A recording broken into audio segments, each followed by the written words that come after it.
Hello बच्चों, कैसे हैं आप लोग। क्रिएटिव मैथ वाला में आपका स्वागत है।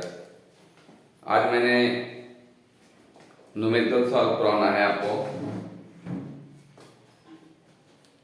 लास्ट लेक्चर्स में साइंस का मैंने आपको मोशन बताया था।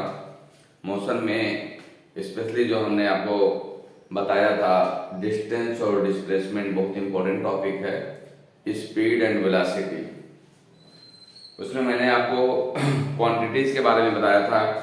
वेक्टर क्वांटिटी और स्केलर क्वांटिटी का बहुत इंपॉर्टेंस फिजिक्स में होता है। तो चलो, अब मोशन में आपको मैंने चार चीज ऑलरेडी बता चुका, जैसे डिस्टेंस, डिस्प्लेसमेंट,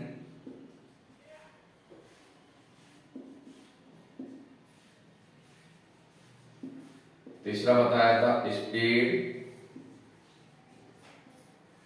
और चौथा वेलोसिटी, पांचवा है बेटा एसिलरेशन। एसिलरेशन बहुत इंपॉर्टेंट है। और छठा को फोर्स। इतना मैं आपको 6 कॉन्सेप्ट बिल्कुल क्लियर करा देना चाहता हूं। फोर्स को हम लॉ ऑफ मोशन जब पढ़ेंगे, न्यूटन्स लॉ के बारे में, न्यूटन्स के जो 3 लॉज हैं उसके बारे में पढ़ेंगे, वहां पे फोर्स हम बहुत अच्छे से एक्सप्लेन करेंगे आपको। लेकिन यहाँ पे मैं थोड़ा सा आपको फोर्स के बारे में बता दूंगा। इसके सिंबल्स के बारे में भी मैंने आपको बताया। डिस्टेंस को हम डी से डिनोट करते हैं, डिस्प्लेसमेंट को स्मॉल एस से डिनोट करते हैं, स्पीड को कैपिटल एस से डिनोट करते हैं, वेलोसिटी को हम वी से डिनोट करते हैं, एक्सीलरेशन को ए से डिनोट करते हैं, और फोर्स को एफ से डिनोट करते हैं। अब हमने रिलेशन भी आपको दिया था, स्पीड इक्वल टू क्या होता है, डिस्प्लेसमेंट हम कैसे निकालते हैं, वेलोसिटी और अच्छा टाइम। टाइम तो हम सब लोग जानते हैं, साइंस में टाइम का बड़ा इंपॉर्टेंस होता है। वैसे भी हमारे लाइफ में टाइम का इंपॉर्टेंस होता है। Time is money. If you lose the time तो यू लूज एवरीथिंग। अगर आपने टाइम खोया तो सब कुछ खो दिया। तो टाइम को कैपिटल टी स्मॉल टी से दोनों से डिनोट करते हैं, कहीं पे जहां पे जिस चीज की जरूरत पड़ती है। ये 7 पैरामीटर्स बहुत ही इंपॉर्टेंट है साइंस की बेसिक समझने के लिए। मैंने फंडामेंटल यूनिट्स के बारे में भी आपको बता दिया था, ये सारी यूनिट के बारे में थोड़ा सा बताया था। बाकी हम थोड़ा और आगे जाकर के बेहतर से डिटेल आपको एक्सप्लेन करेंगे। अब मुझे इसके ऊपर डिस्टेंस और डिस्टेंस के मूवमेंट के ऊपर कुछ न्यूमेरिकल्स बताने हैं, ताकि आपको डिस्टेंस और डिस्प्लेसमेंट पूरा क्लियर हो जाए। चलो, एक न्यूमेरिकल हम देखते हैं कि एक फार्मर है जो अपने रेक्टेंगुलर, जिसका फील्ड है, खेत है, रेक्टेंगुलर शेप में है। यहां से हम एकदम मतलब आपको मैंने पहले भी बताया था कि मैथ के बिना साइंस समझना मुश्किल वाली बात है बेटा। साइंस समझने के लिए आपकी मैथ बहुत अच्छी होनी चाहिए और उसके ऊपर आप फोकस करें। मैथ का कॉन्सेप्ट जितना क्लियर होगा उतना ही फिजिक्स और केमिस्ट्री दोनों आपके लिए इजी होने वाली है। और अगर मैथ के कॉन्सेप्ट आपके समझ में नहीं आएंगे तो आप इसमें प्रॉब्लम होगी, आप नहीं समझ पाएंगे। एक फार्मर है जो अपने फील्ड का राउंड लगा रहा है। इसके फील्ड का जो साइड्स है, सपोज करो ये लेंथ है, बड़ा वाला साइड लेंथ होता है, छोटा विड्थ होता है, हम लोग जानते हैं 15 मीटर से या 10 मीटर है और 5 मीटर है। लेंथ इसके 10 मीटर और 5 मीटर का है। ये अपने खेत का जो है क्या कर रहा है, ऐसे रेक्टेंगुलर जो फील्ड है इसका चक्कर लगा रहा है। एक राउंड इसको लगाने में, ए बी सी डी तक आने में, sorry A B C D से ए तक पहुंचने में इसको 40 सेकेंड लगते हैं। कितने सेकेंड लगते हैं? 40। एक राउंड मारने में 40 सेकेंड इस खेत को लगाने में। वो फार्मर अपने इस फील्ड में 2 मिनट 20 सेकंड तक चलता है। तो आपको ये बताना है कि उसने कितना डिस्टेंस कवर किया और उसका डिस्प्लेसमेंट क्या हुआ। एक बार मैं भी क्वेश्चन पढ़ रहा हूं, मैं भी रीड नहीं कर रहा हूं, बहुत ज्यादा लगेगा, इस वजह से मैं समझाने की कोशिश आपको कर रहा हूं कि ताकि आपका डिस्टेंस और डिस्प्लेसमेंट क्लियर हो। एक फार्मर अपने खेत का एक राउंड पूरा करने के लिए, ये इसका फील्ड है, इसका एक राउंड पूरा करने के लिए 40 सेकंड लेता है। 1 राउंड के लिए 40 सेकंड लेता है। वो 2 मिनट 20 सेकंड तक अपने फील्ड का राउंड मारता रहा। तो आप ये बताएं उसने कितना डिस्टेंस कवर किया, कितनी डिस्टेंस, कितनी दूरी चली और उसका डिस्प्लेसमेंट क्या हुआ।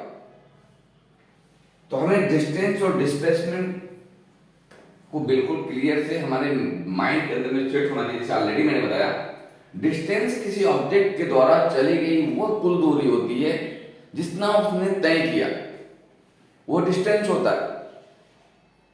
और डिस्प्लेसमेंट वो होता है कि किसी ऑब्जेक्ट की इनिशियल स्टेज और लास्ट स्टेज के बीच का जो शार्टेस्ट पाथ होता है, जो शार्टेस्ट छोटी से छोटी लंबाई होती है, वो डिस्प्लेसमेंट होती है। तो देखें अब इसको हम कैसे सॉल्व करेंगे, ख्याल से देखें। सबसे पहले हम निकाल लेंगे, देखो ये टाइम सेकंड में है, यहां पे मिनट और सेकंड में है, तो इन दोनों को भी हम सेकंड में कन्वर्ट करेंगे। कभी भी कैलकुलेशन के समय बेटा टाइम, लेंथ, अगर बहुत सारे लेंथ डिस्टेंस दिया हो तो उसको हम सबको एक यूनिट में करेंगे। डिफरेंट डिफरेंट यूनिट का साथ में एडिशन, सब्ट्रैक्शन, डिवीजन नहीं होता है, एक कॉस्ट में होना चाहिए।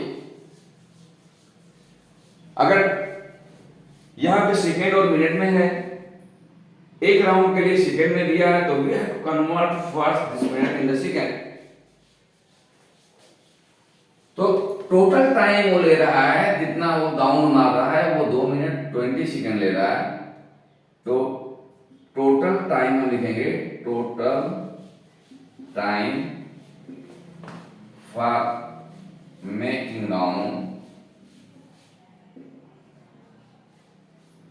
कितना ले रहा है बेटा, 2 मिनट 20 सेकेंड, 2 मिनट 20 सेकेंड।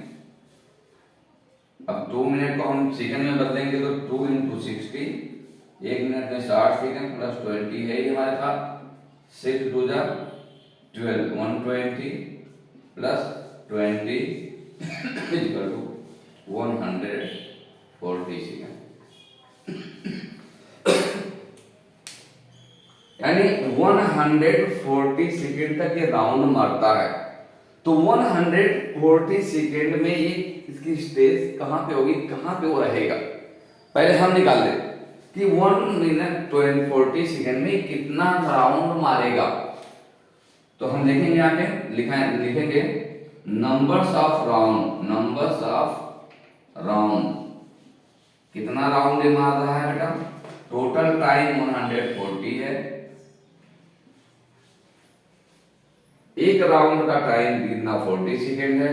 अब देखो ये 1 सेकेंड और यहाँ पे भी सेकेंड, तो सेकेंड सेकेंड से कट जाएंगे, राउंड की कोई यूनिट नहीं होती है, ठीक है, ये नंबर सिर्फ होते हैं। क्यों, सेकेंड सेकेंड कट गए, 4 4 0 से कट जाएगा, 4 3 जा 12 और 4 5 जा 20।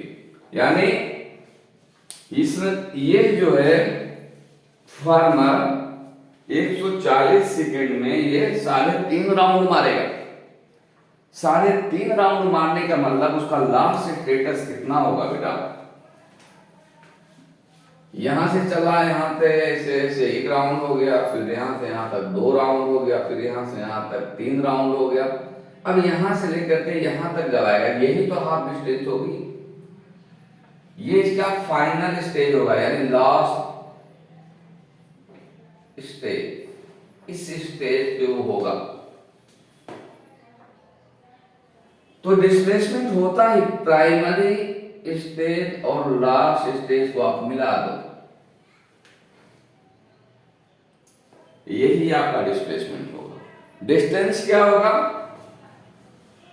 इसका जो पेरीमीटर्स है, एक राउंड के डिस्टेंस कितना कवर करेगा, जितना इसका पेरीमीटर्स होगा। अब इसका पेरीमीटर कितना होता है, रेक्टेंगल का पेरीमीटर कितना होता है, ये दूसरी तीसरी के बाद से चौथी पांचवी से पढ़ाया जाता है। रेक्टेंगल का पेरीमीटर, स्क्वायर का पेरीमीटर, उसकी एरिया कैसे निकालते हैं, तो वो सब जानना बहुत जरूरी है। अब पेरीमीटर्स ऑफ रेक्टेंगल हम सबको मालूम है, रेक्टेंगल का पेरीमीटर, या मैं आपको एक शार्ट में तरीका बता रहा हूं कि सम ऑफ द साइड किसी भी शेप का पेरीमीटर अगर आपको निकालना है, चाहे वो रेक्टेंगल हो, चाहे वो स्क्वायर हो, चाहे वो ट्रेपेजियम हो, कोई भी शेप हो, पेंटागन हो, कुछ उसके सम ऑफ द साइड्स कर दीजिए, जितने साइड्स हैं उसको ऐड कर लो, वही उसका पेरीमीटर होता है। रटने की जरूरत नहीं है कि perimeter of rectangle is equal to 2 into a plus b, यानी length plus breadth. Perimeter of the square is equal to 4a। ये अगर आप कहीं भी मिस कर गए याद करने में तो आपको तकलीफ होगी। आप इतना याद रखें कि सम ऑफ द साइड होता है, जितने साइड्स हैं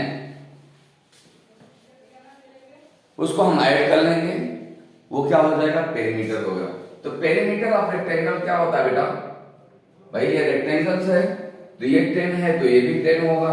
ये आमने सामने की साइड इक्वल होती हैं, हम रेक्टेंगल की पहचान यही पढ़ते हैं कि रेक्टेंगल वो शेप होता है जिसके चारों एंगल जो है 90 डिग्री हो और आमने सामने के साइड इक्वल हो, रेक्टेंगल हो।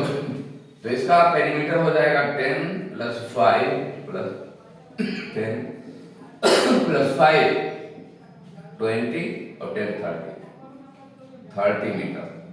यानी एक राउंड में वो कितनी डिस्टेंस कवर करेगा बेटा, 30 मीटर डिस्टेंस करेगा।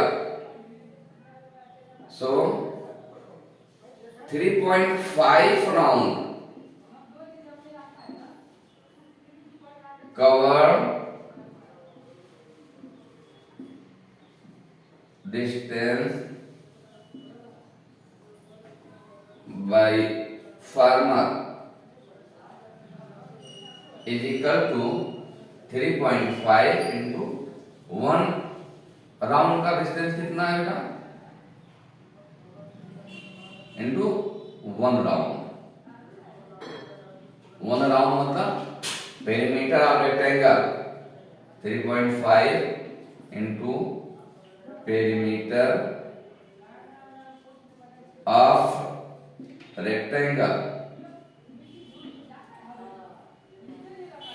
Is equal to 3.5 into 30। ये मीटर है तो मीटर में रहेगा क्योंकि कोई यूनिट नहीं होती, मल्टीप्लाई 0 3 5 15 3 3 9 and 1 10, 1 डिग्री पे और पॉइंट यानी 105 मीटर। यानी किसका डिस्टेंस वो कवर करेगा बता, 105 मीटर डिस्टेंस ये कवर करेगा 3.5 राउंड में। तो डिस्टेंस कवर्ड बाय फार्मर हो गया ये 105 मीटर।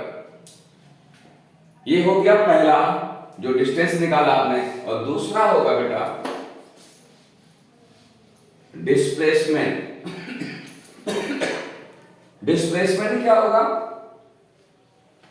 लास्ट स्टेज इसकी ये है, प्राइमरी स्टेज ये थी, ये से इसने स्टार्ट किया था, स्टार्ट पॉइंट हम इसको बोल देते हैं या इसको एंड पॉइंट बोल देते हैं, लास्ट एंड पॉइंट। यहां पे इसने अपना राउंड चक्कर मारना खत्म किया, तो स्टार्ट टू एंड यही डिस्प्लेसमेंट होता है। डिस्प्लेसमेंट हमेशा स्ट्रेट लाइन होता है बेटा।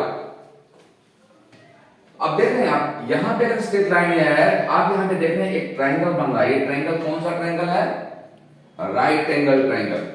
राइट एंगल ट्रायंगल में हाइपोटेनस का स्क्वायर इक्वल टू होता है AC का स्क्वायर इक्वल टू होता है AB का स्क्वायर प्लस BC का स्क्वायर, पाइथागोरस थ्योरम बेटा। अब AC ही क्या है, डिस्प्लेसमेंट है, तो हम AB क्या है, 5 का स्क्वायर प्लस 10 का स्क्वायर, 5 का 25, 10 का हो गया 100 स्क्वायर, अब इसको हम ऐड करेंगे 125। AC square equal to AC is equal to हो जाएगा under root 125 plus minus, distance हमेशा प्लस में ही ली जाती है तो हम माइनस को कंसीडर नहीं करते, अंडर रूट 125। लेकिन जब स्क्वायर रूट हम निकालते हैं तो साइन प्लस माइनस देना जरूरी होता है, क्योंकि स्क्वायर का इसके दो वैल्यूज आएंगे, एक माइनस में आएगा एक प्लस में आएगा, तो माइनस को हम कंसीडर नहीं करेंगे, distance will be not show the negative, तो हमेशा हम पॉजिटिव होते हैं 125। इसको हम लिख सकते हैं 25 इंटू 5, 25 का स्क्वायर रूट 5 है और 5 अंडर रूट 5 मीटर।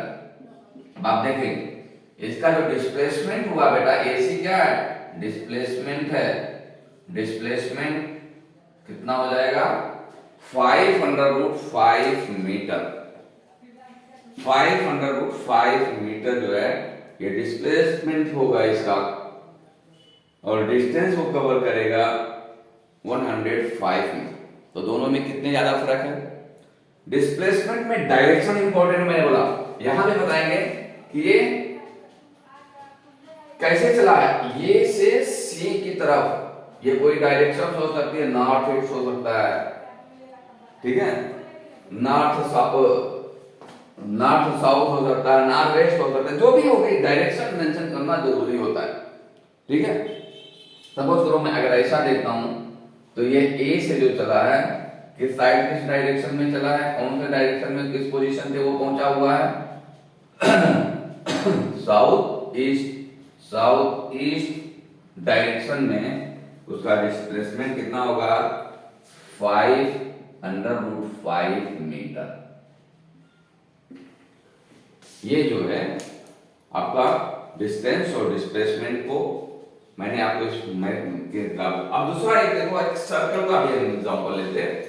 अभी मैंने एक रेक्टेंगुलर या स्क्वायर शेप इस तरह से हम लेके इसको सॉल्व करेंगे। पाथ ऐसा हो सकता है, दूसरा पाथ हमारा हो सकता है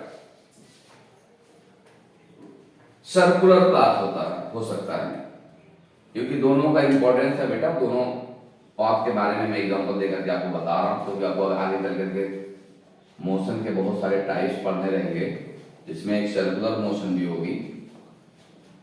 सपोज करो ये कोई साइकिल सवार है या घोड़सवार है, राउंड में इस तरह से चक्कर मारता है, एक राउंड पाथ पे चक्कर मार, किसी पॉइंट के एक फिक्स पॉइंट से चारों तरफ वो ऐसे घूम रहा है।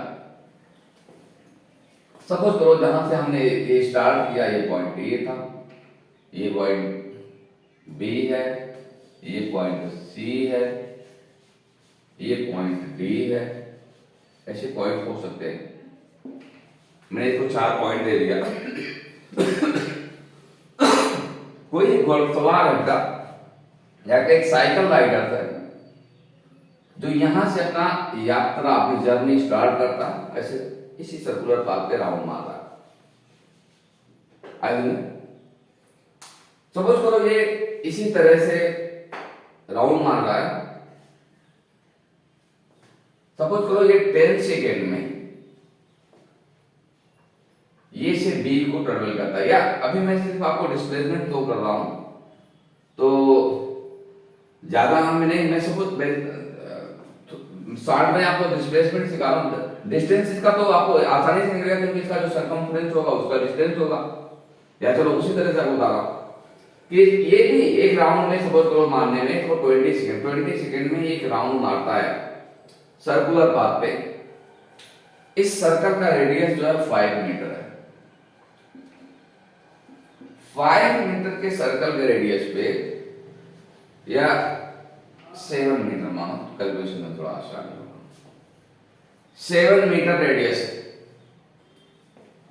ये यहां से लेकर के यहां से मूव कर करके यहां पे पहुंच गया। 7 मीटर रेडियस पे यहां से चल करके यहां B पॉइंट पे पहुंच रहा है। तो आप ये बताएं हमें कि ये कितना डिस्टेंस कवर किया और कितना जो है इसका डिस्प्लेसमेंट क्या है।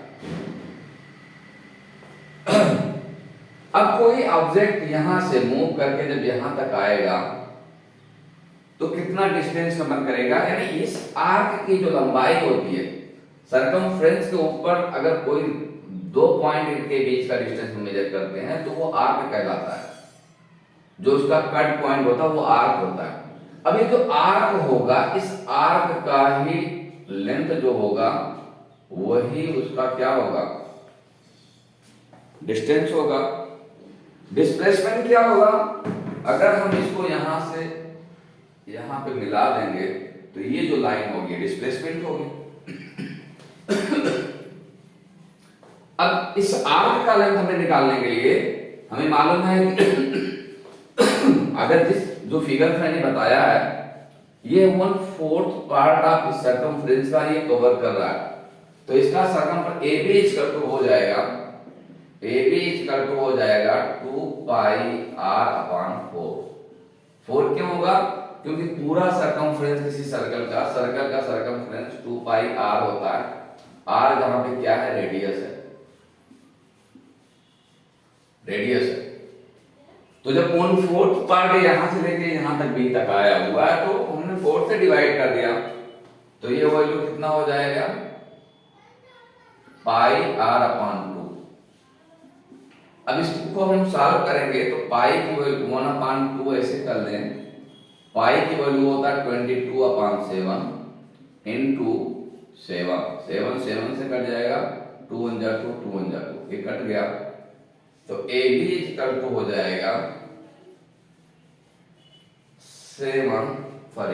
11 मीटर।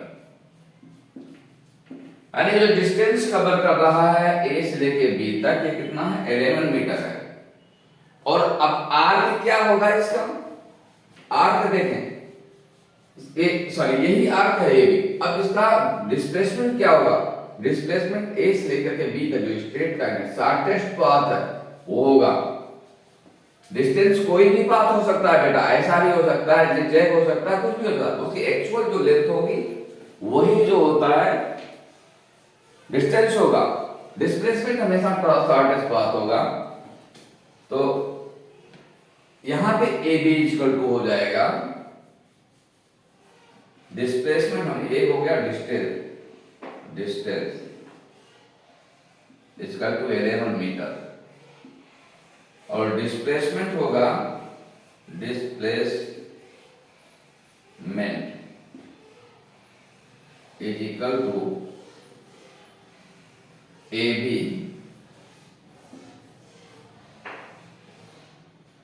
स्क्वायर इक्वल टू, अगर ये सेंटर इसको हम O मान लें तो OB square plus OA square.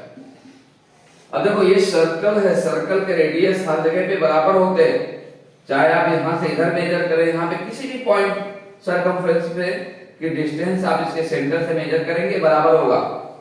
यही तो सर्कल की डेफिनेशन भी है कि एक फिक्स पॉइंट से उसकी डिस्टेंस क्या होती है, वो बराबर होती है, वही रेडियस कहलाती है। ये सब 7 मीटर से होंगे। तो यहाँ पे भी राइट एंगल ट्रायंगल बन रहा है, 7 का स्क्वायर प्लस 7 का स्क्वायर 49 प्लस 49 ऐड करेंगे 9 9 98 हो जाएगा। AB का square equal to 98, AB equal to plus minus under root 98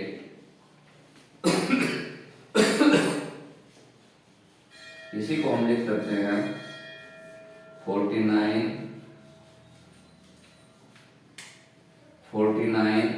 into 2, 49 का स्क्वायर रूट लेंगे 7 अंडर रूट 2 मीटर, यानी इसका डिस्प्लेसमेंट 7 अंडर रूट 2 मीटर हो गया।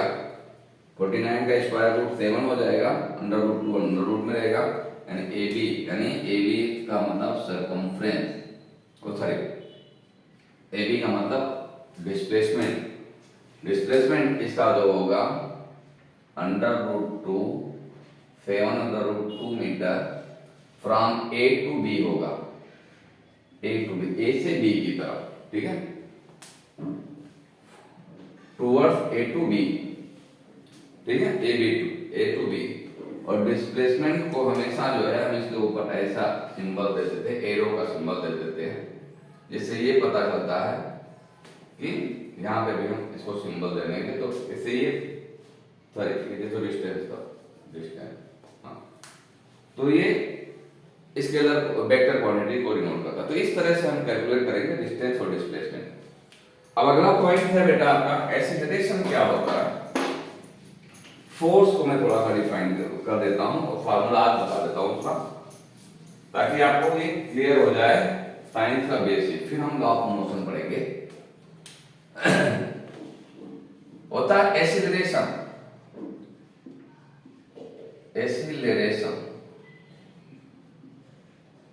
एक्सीलरेशन की डिफिनेशन होती है बेटा, वो क्वांटिटी होती है कि देखो जब कोई ऑब्जेक्ट दो ही कंडीशन में, या तो वो आइडियल है या तो मूविंग कंडीशन में, या तो वो मूव कर रहा है या तो खड़ा हुआ है। जब कोई ऑब्जेक्ट कांस्टेंट पोजीशन से वो मूविंग में जाता है या मूविंग से कांस्टेंट में आता है, तो दोनों कंडीशन में इसकी वेलोसिटी क्या होती है, चेंज होती है। तो rate of the change of velocity is called acceleration. मान लिया जाए कि कोई ऑब्जेक्ट है, ये मूव कर रहा है, चल रहा है, जिसकी वेलोसिटी v1 है, और ये इसकी वेलोसिटी में थोड़ा सा हमने चेंज लाया, तो यहां पे इसकी वेलोसिटी v2 हो गई। तो rate of the change of velocity is called moment, is called acceleration. तो a इक्वल टू हो जाएगा v2 माइनस v1। और माना हमने कि ये यहां से यहां तक जाने में जो टाइम ले रहा है, जो चेंज वेलोसिटी चेंज होने में जो टाइम लग रही है, डिस्टेंस बात है, वेलोसिटी चेंज होने में जो टाइम लग रही है वो डेल्टा टी लग रही है। डेल्टा टी का मतलब यहां पे मोशन कर रहा होगा तो कुछ टाइम लिया रहा होगा t1, यहां पे t2, तो डेल्टा टी होता है t2 माइनस t1। इसी तरह से डेल्टा v इक्वल टू होगा v2 माइनस v1। डेल्टा ये सिंबल जो है रेट मतलब चेंज ऑफ वेलोसिटी या चेंज ऑफ टाइम को शो करता है। तो इसकी एक्सीलरेशन हो जाएगा t2 minus t1 equal to delta v upon delta t। ये एक्सीलरेशन होगा। एक्सीलरेशन की यूनिट होती है, वेलोसिटी की यूनिट होती है मीटर पर सेकेंड। मार्कर नहीं चल रहा है बेटा, सॉरी, मीटर पर सेकेंड। टाइम की यूनिट होती है सेकेंड। इसको जब हम सॉल्व करेंगे तो ये जाएगा मीटर पर सेकेंड स्क्वायर। तो वेलोसिटी की जो यूनिट होती है मीटर पर सेकेंड स्क्वायर, सॉरी एक्सीलरेशन की जो यूनिट होती है वो मीटर पर सेकेंड स्क्वायर होता है। और इसका बड़ा इंपॉर्टेंस है, ये भी क्या होता है, एक्सीलरेशन भी क्या होता है, वेक्टर क्वांटिटी होता है। अब आता है फोर्स। इसको हम याद रखेंगे, इस फार्मूले को आप नोट कर लें, इसको याद करना है। एक्सीलरेशन बहुत इंपॉर्टेंट है कि फ्रैक्शन ऑफ सेकंड में या यूनिट टाइम में जो चेंज ऑफ वेलोसिटी होती है वही जो rate of the change of the velocity जो होती है वही एक्सीलरेशन होता है। अब फोर्स क्या होता है इसके ऊपर भी न्यूमेरिकल करवाएंगे, लेकिन लॉ ऑफ मोशन में कराएंगे। यहां पे सिर्फ आपको डेफिनेशन बता रहे हैं, वहां पे हम डिटेल में आपको बताएंगे। फोर्स बहुत कॉमन वर्ड है, बोलते हैं फोर्स लगा दो, ये इसका फोर्स नहीं है, इसके अंदर फोर्स नहीं लगा रहा है, थोड़ा और फोर्स लगाओ, बहुत सारी चीजें होती है। फोर्स को डिफाइन करते हैं बेटा, फोर्स वह क्वांटिटी है जब किसी ऑब्जेक्ट के स्टेट में चेंज लाए।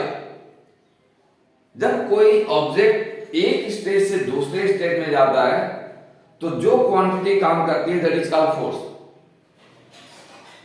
बिना फोर्स के वो बॉडी, और वो फोर्स कैसा होगा, एक्सटर्नल फोर्स के, अभी इंटरनल फोर्स क्या होता है, एक्सटर्नल फोर्स क्या होता है, पुश फोर्स क्या होता है, पुल फोर्स क्या होता है, ये छोटी क्लासेस में आपने पढ़ा होगा।